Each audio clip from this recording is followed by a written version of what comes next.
আজকে আপনার লগে শেয়ার করবো রূপচাঁদা মাছের ঝোল। হ্যালো এভরিওয়ান, আসসালামু আলাইকুম। আশা করি আপনারা সব ভালো আছেন।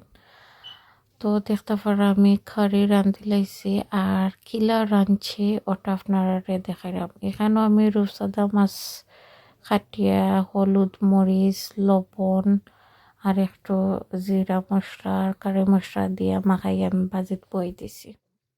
মশলা বই দিলাম, পেঁয়াজ দিছি, এখানে দুটো একটা আদা টুকরা দিছি আর রসুন দিছি, লবণ দিছি আর পরিমাণ মতো তেল দিছি আর একটু পানি দিছি। আমি ওলা একলগে বাটার বই দিই, তো আমার মশলা আমি কিলা পানি দিয়ে একলগে বই দিই। আমি তিনকো খাম পাঠাম বাড়ি আমার মশলা জ্বলে না, কত লাগে আমি ওলা বই দিই। তো মশলা হোক এখন আমি দিয়েছি।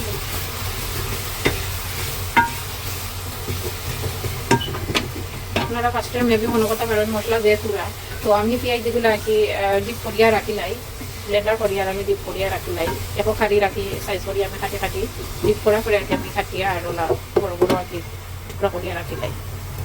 তো এখন আমি মশলা দেওয়া টাইম আছে, তো দেখতে পাচ্ছেন পানি গেছে গিয়া। আর অত সময় আমি সিঙ্গো খাম করলাম, অন্য তরকারি বইলাম, খিচুড়ি বইলাম, চানা বেরান আরো কতটা মাছ টাছ দেওয়া লাগে না আমি করা আসলাম। এখন মশলা দেওয়ার টাইম আছে, মশলা এখন দিলাই মো আধা চামচ হলুদ, এখন দিলাই মো 1 চামচ কারি মশলা, একটু দিলাই মো ধনিয়ার গুঁড়া মশলা, আর দিলাই মো আমি সব তরকারিতে জিরা একটু না দিলে আমার ভালো লাগে না, তো আমি জিরা দিলে এলাম।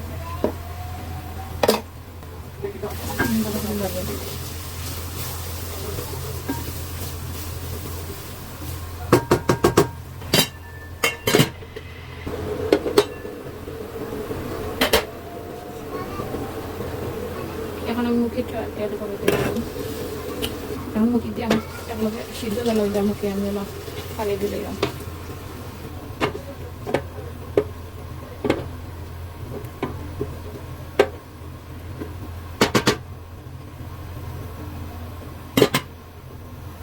এখন মুখে সিদ্ধ হয়ে গেছে, এখন দিলাম মাছ।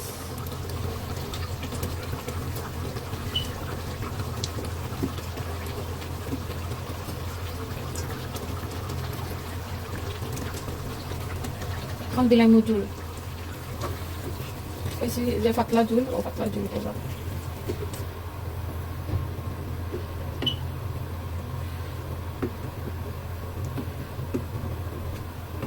বেশি লাড়া যাইতো না, মুখে ভাঙে দেব। আর দিলাম 4টা কাঁচামরিচ, এখন দিলাম রাখিয়া, এখন দিলাম বাঁকা পাতা।